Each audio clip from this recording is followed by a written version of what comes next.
नमस्कार साथियों, स्वागत है आप सभी का हमारे कोरोना क्लासेज यूट्यूब चैनल पर। और आप सभी के लिए आज हम साइंस की क्लास की बात करेंगे।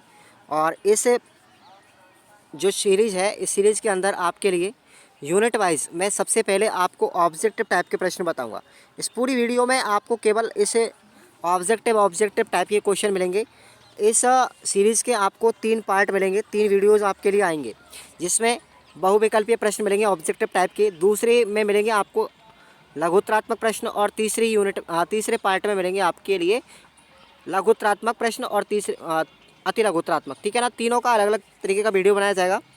और मैं निबंधात्मक प्रश्न टाइप के यहाँ पर नहीं कराऊंगा, क्योंकि वो ज़्यादा लंबे होते हैं तो वीडियो बहुत मैराथन बन जाता है। इसलिए आप लोग छोटे छोटे वीडियोज़ में अपने को कवर करेंगे। ठीक है। और मैंने निबंधात्मक प्रश्न ज़्यादातर अपने जो मॉडल पेपर आएगा उसमें आपको मैं बता दूंगा। 2 मॉडल पेपर आपके लिए बताए जाएंगे, तो आप लोग टेलीग्राम को ज्वाइन कर लें। ठीक है साथियों, वीडियो के डिस्क्रिप्शन बॉक्स में आपको लिंक दिया गया है, उसमें आपके लिए रीड की क्लासें मिल जाएंगी। प्रश्न है हमारा पहला। देखिए, इस सीरीज़ के अंदर 100 से ज़्यादा आपको ऑब्जेक्टिव टाइप के प्रश्न मिलेंगे, हर यूनिट सब यूनिट के मिला करके। तो पहला क्वेश्चन है, हेमेटाइट किस धातु का अयस्क है? तो साथियों वो लोहा अयस्क का धातु है। ठीक है ना, लोहा जो है उसका अयस्क है हेमेटाइट।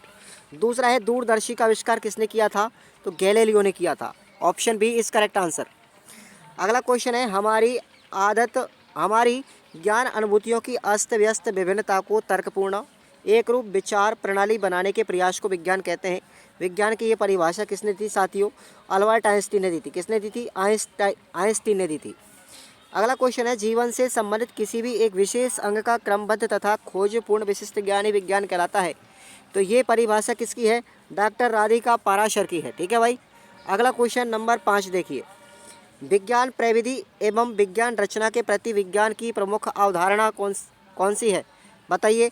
तो आंसर होगा आपका ए और बी दोनों, पुनरावृत्ति और संभाविता। ये दोनों ही अवधारणा है विज्ञान प्रविधि और विज्ञान रचना के प्रति। ठीक है ना। अगला क्वेश्चन, आप लोग पूरी इस क्लास के अंदर आपको ऑब्जेक्टिव टाइप के प्रश्न पढ़ाऊंगा मैं, तो आप लोग इसको 10-15 मिनट आप लोग पूरा देखना, ऑब्जेक्टिव आपके पूरे क्लियर हो जाएंगे। क्वेश्चन नंबर 6, विज्ञान की प्रकृति का प्रमुख तत्व कौन सा है? तो देखिए, सभी तत्व हैं इसमें, जैसे विश्लेषण, प्रत्यक्ष सत्य, वस्तुनिष्ठता, यानी ऑप्शन आपका डी करेक्ट हो जाएगा। विज्ञान का नैतिक नियम क्या है? मितव्ययता। विज्ञान का नैतिक नियम क्या है? मितव्ययता। अगला क्वेश्चन है, वैज्ञानिक सिद्धांतों की वैधता से संबंधित प्रमुख तथ्य कौन सा है? वस्तुगतता। कौन सा है? वस्तुगतता। आपका ऑप्शन ए करेक्ट हो जाएगा। अगला क्वेश्चन 9वां है, विज्ञान की प्रमुख प्रक्रिया। विज्ञान की प्रमुख प्रक्रिया कौन सी है? तो देखिए, अवलोकन भी होता है, वर्गीकरण भी है, मापन भी है। तो इसका मतलब ऑप्शन डी आपका करेक्ट हो जाएगा। अगला क्वेश्चन है, विज्ञान सीखने का अर्थ है विज्ञान को करना। ये कथन किसका है साथियों? ये कथन है हमारा DS कोठारी का। किसका है? दौलत सिंह कोठारी का। क्वेश्चन 11वां है, शाब्दिक अर्थों में विज्ञान का अर्थ ज्ञान प्राप्त करना, परंतु विस्तृत रूप में इसका अर्थ प्रकृति से संबंधित संपूर्ण ज्ञान प्राप्त करना है। ये कथन किसका है साथियों? ये कथन है हमारा ग्रेग्स का। किसका है? ग्रेग्स का है ये कथन। अगला क्वेश्चन 12वां है, विज्ञान के ज्ञान का आधारभूत तथ्य कौन सा है? तो देखिए, आधारभूत तथ्य प्रत्यक्ष और अप्रत्यक्ष निरीक्षण, और दूसरा है प्रमाणों से निष्कर्ष निकालना, यानी ऑप्शन आपका हो जाएगा सी। ऑप्शन सी हो जाएगा। ए और बी दोनों करेक्ट है इसके अंदर। अगला क्वेश्चन है, अन्वेषण विधि का सिद्धांत क्या है? तो अन्वेषण विधि का जो सिद्धांत है वो है, ये करके सीखने पर बल देती है, क्रियाशीलता पर बल देती है और वैज्ञानिक दृष्टिकोण अपनाती है। तो आपका हो जाएगा डी ऑप्शन करेक्ट 13वें क्वेश्चन में। प्रकृति के प्रति विज्ञान की धारणा क्या है? वास्तविकता में रहना। प्रकृति के प्रति विज्ञान की धारणा कैसी है? वास्तविकता के में रहना। अगला क्वेश्चन है आपका कि किसके अंतर्गत एक अनुसंधानकर्ता अपनी भूलों को सुधारता है? तो विश्लेषण के अंतर्गत। किसमें? विश्लेषण के अंतर्गत। अगला क्वेश्चन है, संश्लेषण विधि का गुण कौन सा है? तो देखिए, संश्लेषण जो विधि है वो ज्ञात से अज्ञात की ओर चलती है और इसमें समय भी कम लगता है। तो आपका हो जाएगा ऑप्शन सी करेक्ट, ए और बी दोनों। अगला क्वेश्चन है, निम्नलिखित में से किसने सजीवों को पानी, हवा और जमीन में रहने के रूप में वर्गीकृत किया था? किसने किया था वर्गीकृत? एरिस्टोटल ने। किसने किया था? एरिस्टोटल ने किया था। अगला क्वेश्चन 18वां है, निम्नलिखित में से किसने आगमन की प्रक्रिया की कमजोरियों को सबसे जोरदार तरीके से प्रदर्शित किया? तो आंसर होगा आपका डेविड ह्यूम ने। किसने किया था? डेविड ह्यूम ने किया था। Option A correct. अब देखिए, सेकेंड यूनिट के ऑब्जेक्टिव, शिक्षा शास्त्र का संबंध निम्नलिखित में से किससे है? तो किससे है? शिक्षण प्रक्रिया से भी है, कार्य योजना से भी है और अध्यापन शैली से भी है। तो आपका हो जाएगा ऑप्शन डी करेक्ट हो जाएगा। बच्चों के पूर्व ज्ञान को नवीन ज्ञान से जोड़ने के लिए प्रमुख बिंदु कौन सा है? तो जिज्ञासा भी है, तर्क भी है और चिंतन, यानी ऑप्शन डी आपका करेक्ट हो जाएगा उपरोक्त सभी। अगला क्वेश्चन है, रचनावाद के अनुसार सीखने की प्रक्रिया प्रभावित होती है, किससे होती है? याद रखेंगे पूर्व ज्ञान से होती है। ठीक है, अगला क्वेश्चन आप लोग देखिए 22वां, शिक्षक को कक्षा को जीवंत बनाए रखने के लिए क्या चाहिए, क्या करना चाहिए? तो देखेंगे विविध संसाधनों का उपयोग करना चाहिए, बच्चों को प्रेरणा देनी चाहिए और सकारात्मक सोच रखनी चाहिए। आंसर होगा आपका डी उपरोक्त सभी। अगला क्वेश्चन है 23वां, शिक्षा शास्त्र में अध्ययन किया जाता है, किसका किया जाता है? शिक्षण कार्यविधियों का, कार्यनीतियों का और अध्ययन शैली का, यानी ऑप्शन आपका हो जाएगा डी करेक्ट उपरोक्त सभी। शिक्षा कैसी प्रक्रिया है? तो शिक्षा आपकी गतिशील प्रक्रिया है, ऑप्शन बी करेक्ट हो जाएगा। अगला क्वेश्चन है 25वां, पिछले 2 दशक में विज्ञान पढ़ाने के नज़रिए में जो परिवर्तन आया है वह कौन सा है? कि रचनावादी तरीके से विज्ञान पढ़ाना, ये परिवर्तन आया, ऑप्शन आपका सी करेक्ट हो जाएगा। अगला क्वेश्चन है, रचनावादी मान्यता है, क्या है रचनावादी मान्यता? ज्ञान का निर्माण विद्यार्थी स्वयं करता है, ये रचनावादी अवधारणा है, मान्यता है, ऑप्शन आपका ए करेक्ट हो जाएगा। अगला क्वेश्चन है, ओजोन अणुओं का ऑक्सीजन अणुओं में परिवर्तन होना किस प्रकार की अभिक्रिया है? तो ओजोन का ऑक्सीजन में टूटना एक अपघटन प्रक्रिया है। ठीक है, अगला क्वेश्चन है, विज्ञान एक ऐसा तरीका है जिससे व्यक्ति की क्या होती है? समझने की क्षमता बढ़ती है, सोचने की क्षमता बढ़ती है और विवेचन की क्षमता विकसित होती है, यानी ऑप्शन आपका डी करेक्ट हो जाएगा। अगला क्वेश्चन है 29वां, भारतवर्ष में आधुनिक शिक्षा प्रणाली का प्रारंभ कब हुआ था? तो ब्रिटिश काल में हुआ था, ऑप्शन ए करेक्ट हो जाएगा। क्वेश्चन नंबर 30वां है, माध्यमिक स्तर पर विज्ञान के पाठ्यक्रम में सम्मिलित किया जाने वाला प्रमुख विषय कौन सा है? तो उपरोक्त सभी, केमिस्ट्री भी है, बायोलॉजी भी है और फिजिक्स भी है। ठीक है ना, यानी रसायन विज्ञान, जीव विज्ञान और भौतिकी, ये हमारे विज्ञान के सभी विषय हैं माध्यमिक स्तर पर। अगला क्वेश्चन है, शिक्षण अधिगम प्रक्रिया को त्रिमुखी किसने माना था? जॉन डेवी ने माना था। क्लियर, याद रखना आप लोग। अगला क्वेश्चन है, अगर विज्ञान को सही तरीके से पढ़ाया जाए तो छात्र दक्षताओं में महारथी हो सकते हैं, तो इसमें ऑप्शन क्या हो जाएगा? उपकरणों को व्यवस्थित कर पाना, प्रयोग कर पाना, स्थूल व सूक्ष्म अवलोकन करना, ये सभी ऑप्शन सही है, इसका मतलब डी राइट हो जाएगा। अगली यूनिट है हमारी तीसरी। देखो तीसरी यूनिट के सवाल हैं, भारतीय मूल की प्रथम महिला अंतरिक्ष यात्री कौन थी? तो याद रखना, महिला पूछी जाए तो कौन है? कल्पना चावला। अगर पुरुष पूछा जाए तो कौन है? पुरुष पूछा जाए तो राकेश शर्मा। कौन है? राकेश शर्मा है। ठीक है, ये अपने भारत के पुरुष पूछे जाए तो राकेश शर्मा, ये पहले अंतरिक्ष यात्री थे, और महिला पूछी जाए तो कल्पना चावला। ठीक है, अगला क्वेश्चन है, विज्ञान हमारी मदद कैसे करता है? रोजमर्रा की समस्या को सुलझाने में, सामाजिक कुरीतियों से निपटने में और महत्वपूर्ण फैसले लेने में। ये तीनों ऑप्शन सही है, ऑप्शन आपका डी करेक्ट हो जाएगा। अगला क्वेश्चन है, प्रौद्योगिकी विज्ञान ज्ञान का क्या है? एक व्यावहारिक उपयोग है। क्या है? व्यावहारिक उपयोग है। अगला क्वेश्चन देखिए, पहिए के विकास का प्रौद्योगिकी रूप है, क्या है?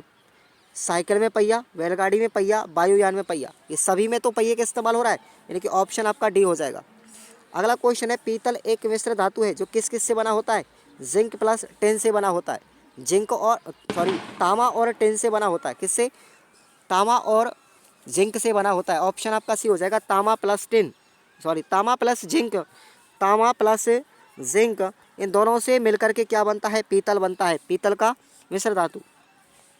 कास्टिक सोडा का सूत्र बताओ भैया। सोडियम हाइड्रोक्साइड, क्या हो जाएगा? NaOH, sodium hydroxide caustic soda. पृथ्वी पर सर्वाधिक बहुत मात्रा में क्या पाया जाता है? लोहा पाया जाता है। क्या पाया जाता है? लोहा। अगला क्वेश्चन है, पहिए का उपयोग घरों में भी होता है, जैसे किस किस में होता है पहिए का उपयोग? कुर्सियों में होता है, मेज़ में होता है, गैस सिलेंडर ट्रॉली में होता है, सभी में होता है, नहीं उपरोक्त सभी आपका डी ऑप्शन। अगला क्वेश्चन है, संसार के क्षेत्र में विज्ञान का उपयोग किस में होता है? मोबाइल फ़ोन, टेलीफोन, टेलीग्राफ, सभी में होता है, उपरोक्त सभी आपका डी ऑप्शन। 42वें क्वेश्चन पर आते हैं, विज्ञान प्रौद्योगिकी का विशेष प्रभाव किस पर पड़ा है? बहुमंजिली इमारतों के निर्माण पर भी पड़ा है, ऑप्शन आपका बी हो जाएगा। अगला क्वेश्चन है, सबसे पहले दिशा सूचक यंत्र किसने बनाया था? तो चीन ने बनाया था। किसने बनाया था? चीन ने। भारत में हरित क्रांति का प्रादुर्भाव कब हुआ था? 1960 के अंदर हरित क्रांति का प्रादुर्भाव हुआ है इंडिया के अंदर। किस वैज्ञानिक को अपने विचार प्रकट करने के लिए जिंदा जला दिया गया था? इंपॉर्टेंट क्वेश्चन है भैया, किसको जलाया था? बूनो को जला दिया गया था। बूनो एक वैज्ञानिक थे। स्वास्थ्य क्षेत्र में विज्ञान का उपयोग होता है औषधियाँ तैयार करने में, सही बात। ऑपरेशन करने में, सही बात। अंग प्रत्यारोपण में, सही बात। इसका मतलब ऑप्शन आपका डी हो जाएगा। विज्ञान के क्षेत्र में 2 नोबेल पुरस्कार प्राप्त करने वाली महिला कौन थी? तो बहुत अच्छा क्वेश्चन है। विज्ञान के क्षेत्र में 2 नोबेल पुरस्कार दिए थे साथियों, मारी क्यूरी को। किसको दिए थे? मारी क्यूरी को।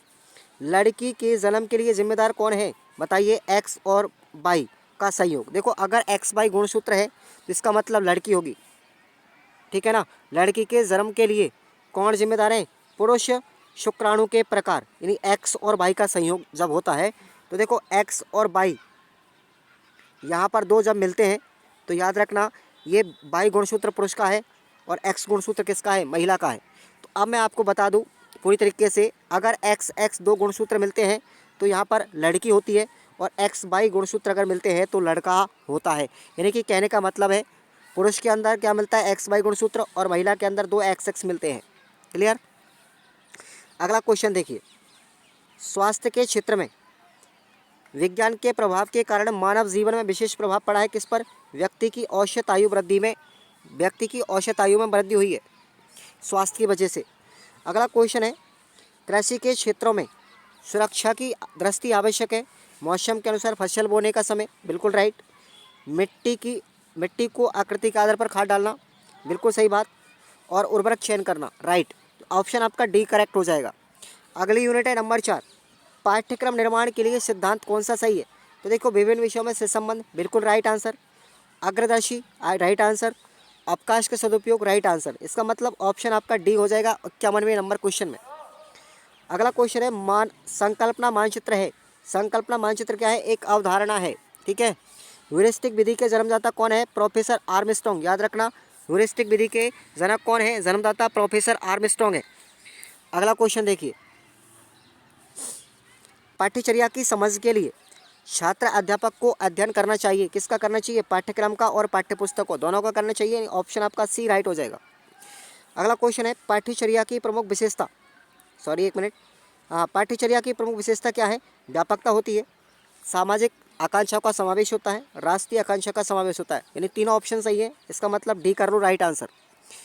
अगला क्वेश्चन 56वां है, पाठ्यक्रम में वे सभी क्रिया शामिल हैं जिनका हम शिक्षा के उद्देश्यों को प्राप्त करने के लिए विद्यालय में प्रयोग करते हैं। ये कथन किसका है साथियों? मुनरो का कथन है ये। क्लियर? अगला क्वेश्चन है, पाठ्यक्रम में विज्ञान शिक्षा का वैचारिक उद्देश्य क्या है? तर्क करना। क्या है? तर्क करना। विज्ञान शिक्षण की प्रमुख विधि कौन सी है? तो देखो, प्रयोग विधि होती है, प्रोजेक्ट होती है, प्रदर्शन, तीनों ही है विज्ञान शिक्षण की। ऑप्शन हो जाएगा आपका डी करेक्ट। सक्रिय अधिगम का प्रमुख सोपान कौन सा है? मौन वाचन, सारांशीकरण और मानस चित्रांकन, ये तीनों ही है, ठीक है ना। तो आपका ऑप्शन हो जाएगा डी आंसर। प्रदर्शन विधि का दोष क्या है? व्ययपूर्ण होना। प्रदर्शन विधि का दोष क्या है? व्ययपूर्ण होना, ये दोष है इसका। अगला क्वेश्चन है 61वां, देखिए, प्रोजेक्ट विधि का सिद्धांत क्या है? ये उपयोगिता होती है, इसकी स्वतंत्रता होती है और वास्तविकता भी होती है। यानी ऑप्शन आपका डी करेक्ट हो जाएगा। समस्या समाधान विधि का प्रयोग शिक्षा की प्रमुख आवश्यकता है, ये कथन किसका है? जॉन डीवी का है। क्लियर? अगला क्वेश्चन है अपना, प्रोजेक्ट या योजना विधि के जन्मदाता कौन है? तो याद रखना आप लोग, कौन है? किलपैट्रिक, विलियम किलपैट्रिक प्रोजेक्ट या प्रायोजना विधि के जनक है। अगला क्वेश्चन देखिए 64वां, समस्या समाधान विधि निर्देश की वह विधि है जिसके द्वारा सीखने की प्रक्रिया को उन चुनौतीपूर्ण स्थितियों के सृजन द्वारा प्रोत्साहित किया जाता है जिनका समाधान करना आवश्यक है। ये कथन किसका है? ये कथन साथियों वुड का है। किसका है? वुड का। अगला क्वेश्चन है, आगमन विधि का एक पद है, क्या है? आगमन विधि के ये दोनों पद हैं, निरीक्षण और उदाहरण। इसका मतलब ऑप्शन आपका सी करेक्ट हो जाएगा। अगला क्वेश्चन है, निगमन विधि का प्रमुख सोपान क्या है? तो देखिए, नियम को बताया जाता है, इसमें प्रयोग और उदाहरण भी बताए जाते हैं, अभ्यास तथा निरीक्षण भी किया जाता है। इसका मतलब डी ऑप्शन आपका राइट हो जाएगा। अगला एक क्वेश्चन देखिए, कथन बताया कौन सा, किसका है ये? शिक्षण विधियाँ वह माध्यम है जिसके द्वारा शिक्षण के समय छात्रों को ज्ञान और कौशल प्रदान करते हैं तथा छात्र अधिगम प्रविधि में ज्ञान, बोध तथा कौशल अर्जित करते हैं।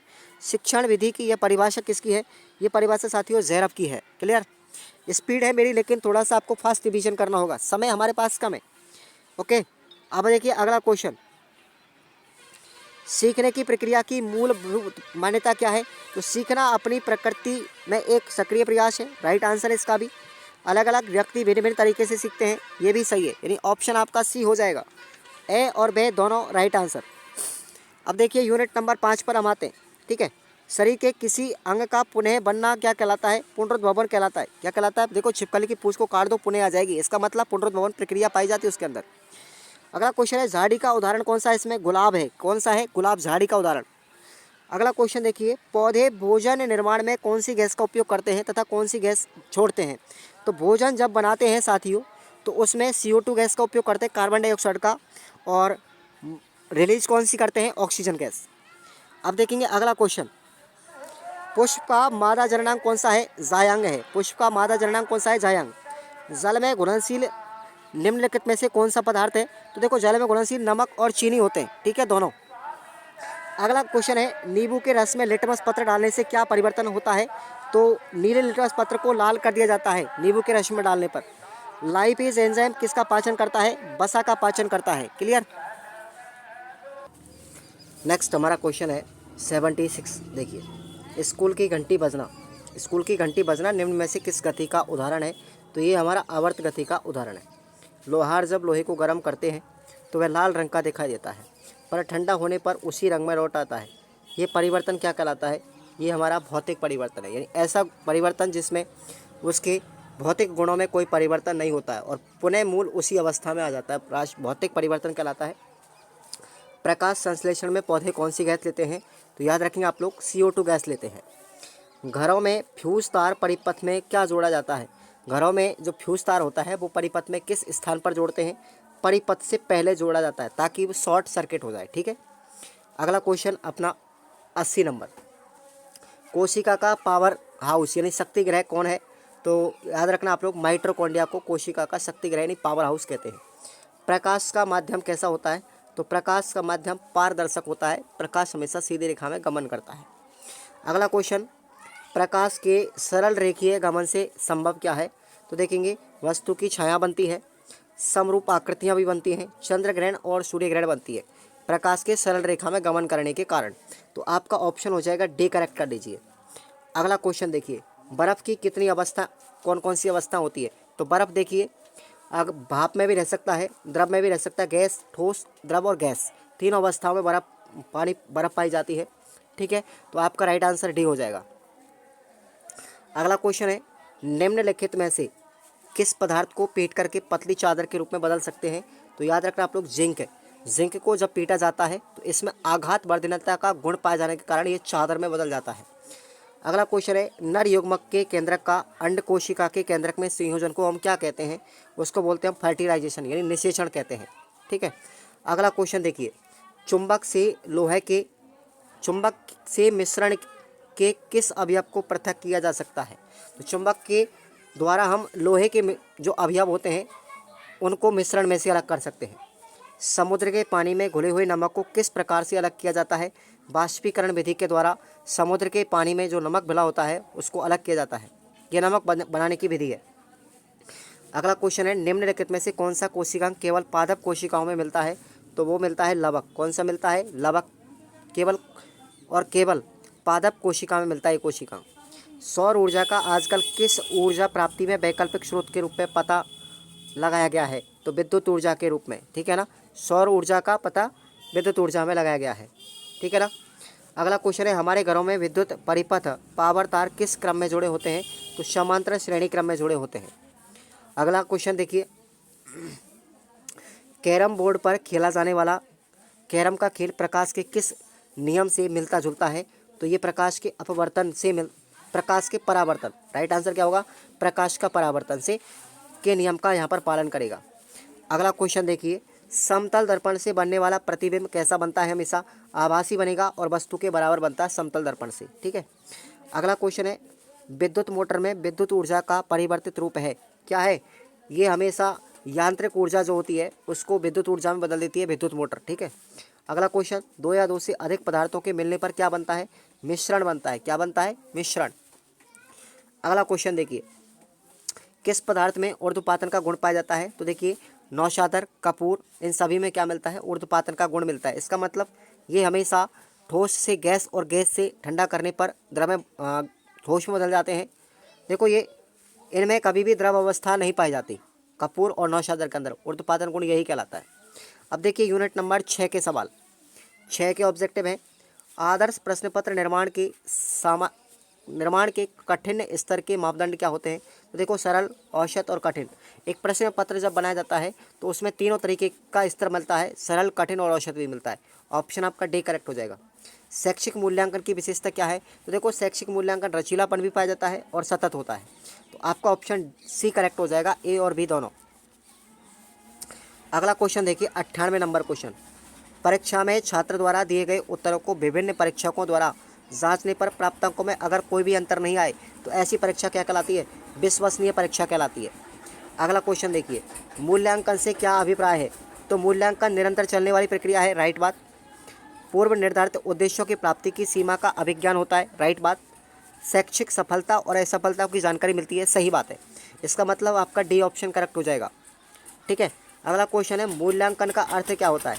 मूल्यांकन का अर्थ है वस्तुनिष्ठ निर्णय। क्या होगा, वस्तुनिष्ठ निर्णय। अगला क्वेश्चन है मूल्यांकन हेतु अपनाई जा सकने वाली विधियाँ या तकनीकी कौन सी है। तो कई तकनीकें अपनाई जाती है मूल्यांकन के लिए। निरीक्षण और साक्षात्कार, सही बात। पड़ताल, सूची, प्रश्नावली, सही बात। संचित अभिलेख व सामयिक जांच, ये सब अपनाई जाने वाली विधि है। इसका मतलब डी आंसर आपका करेक्ट होगा। अगला क्वेश्चन 102। जब किसी प्रश्न का उत्तर प्रत्येक बालक द्वारा सही दे दिया जाता है तो वह प्रश्न कैसा होता है, विभेदकारी नहीं होता, ठीक है ना। इसका मतलब वो प्रश्न क्या नहीं है, विभेदकारी नहीं है, ओके। अगला क्वेश्चन है जॉन एडम्स के अनुसार शिक्षण प्रक्रिया के तत्व कितने हैं। जॉन एडम्स के अनुसार दो शिक्षण प्रक्रिया द्विमुखी है। कैसी है, द्विमुखी, ओके। तो देख सॉरी इसमें जॉन्स एडम के अनुसार शिक्षण प्रक्रिया के तत्व कौन से हैं। तो इनमें से कोई नहीं है, इनमें से कोई भी नहीं है, ना विद्यार्थी है ना शिक्षक है, ओके। अगला क्वेश्चन देखो जो सीरीज में लिखा हुआ उसी के अनुसार मैं बता रहा हूँ, लेकिन मुझे यहाँ पर इस प्रश्न को लेकर के कंफ्यूज है। जॉन एडम्स के अनुसार द्विमुखी प्रक्रिया होनी चाहिए वैसे तो, शिक्षार्थी और शिक्षक द्विमुखी। सी ऑप्शन होना चाहिए इसमें करेक्ट, लेकिन मेरे हिसाब से इसमें डी दे रखा है। तो मैं क्या बताऊं, मैं खुद ही कन्फ्यूजन इस सवाल को लेकर के। हालांकि मैं आपको इसमें पिन कर दूंगा इस वीडियो के अंदर कि सीरीज में भी गलतियां हो सकती हैं या नहीं। जॉन डेवी के अनुसार शिक्षण प्रक्रिया के तत्व कितने हैं। तो 3 तत्व हैं। जॉन डेवी ने त्रिमुखी प्रक्रिया कहा, शिक्षक, शिक्षार्थी और पाठ्यक्रम, ठीक है। 3 हो जाएंगे, ऑप्शन डी करेक्ट। अगला क्वेश्चन है किस गुण के कारण परीक्षा में शुद्धता रहती है। वैधता के गुण के कारण परीक्षा में शुद्धता रहती है। अच्छे प्रश्न पत्र की विशेषता क्या है। तो देखिए पाठ्यक्रम का समावेशन व उद्देश्यों पर बल दिया जाता है, राइट बात। प्रश्नों में अंक विभाजन की स्पष्टता होती है, राइट बात। सामान्य निर्देश और वैकल्पिक व्यवस्था होती है, राइट बात। ऑप्शन आपका डी करेक्ट हो जाएगा। अगला क्वेश्चन है अपना B.S. ब्लूम के अनुसार या मत अनुसार मूल्यांकन प्रक्रिया किससे संबंधित है। तो इसने भी 3 ही बताए थे, ठीक है ना। इसने भी क्या बताई थी, त्रिभुजाकार प्रक्रिया बताई थी, यानी कि त्रिध्रुवीय, जिसमें पहला है शिक्षण उद्देश्य, दूसरा सीखने के अनुभव और तीसरा मूल्यांकन के साधन, यानी ऑप्शन आपका डी करेक्ट हो जाएगा। विभेदकारी परीक्षा अंतर करती है, किस में अंतर करती है, प्रतिभावान छात्रों में अंतर करती है, कमजोर बच्चों का पता लगाती है, सामान्य छात्रों को अलग करती है, बिल्कुल सब में अंतर कर देती है कि कौन सा विद्यार्थी कैसा है। ऑप्शन आपका डी करेक्ट हो जाएगा। अगला क्वेश्चन है जिस प्रक्रिया से पता लगाया जा सकता है कि छात्र विज्ञान के किस क्षेत्र में पिछड़ापन रखता है, तो ये प्रक्रिया क्या कहलाती है, निदानात्मक कार्य कहलाता है। क्या कहलाता है, ये निदानात्मक कार्य कहलाता है, ओके। तो ये आपको याद करने हैं। अपने ऑब्जेक्टिव टाइप के प्रश्न इस यूनिट वीडियो में कंप्लीट किए। आगे हम बात करेंगे ना, वो करेंगे अति लघुत्तरात्मक प्रश्नों की अगले पार्ट में। उसके बाद फिर अगले पार्ट में तीसरे में करेंगे हम लघुत्तरात्मक प्रश्नों की, ठीक है। ये आपको याद रखना है, 3 पार्ट में आपको बनाऊंगा। निबंधात्मक प्रश्न यहाँ पर नहीं बताऊंगा मैं कभी भी, ये चीज़ आपको ध्यान रखना है। निबंधात्मक प्रश्न जो मुख्य मुझे लगेंगे मैं आपको मॉडल पेपर में आपको करवा दूंगा। धन्यवाद।